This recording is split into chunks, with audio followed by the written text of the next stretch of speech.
We are going to find the range of a given function. Look at this example.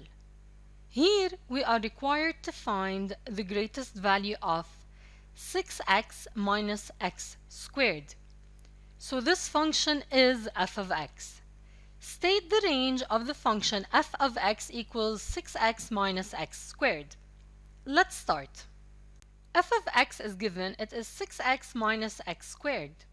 We need to define the gradient, and when we find the gradient, then we know it is the maximum value because in the question it says the greatest value. Thus, this is the maximum value for this function. Therefore, f prime of x is 6 times 1 minus 2x. 6 minus 2x. This is f prime of x. Now we need to define the value. F prime of x is 0, therefore 6 minus 2x is equal to 0. Minus 2x is equal to minus 6. We divide both sides by minus 2.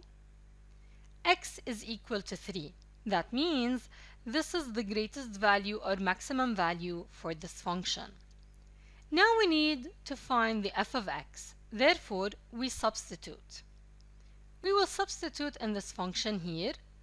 So 6 times 3 minus 3 squared. 6 times 3 is 18. 3 squared is 9, so 18 minus 9, the answer is 9. The maximum value of f of x is 9. Now we need to state the range of the function f of x. Range means the values that the f of x takes. Since we said that 9 is the greatest value, that means f of x has to be less than 9 or equal to it, because it could be equal to 9 and 9 is the greatest value it could reach.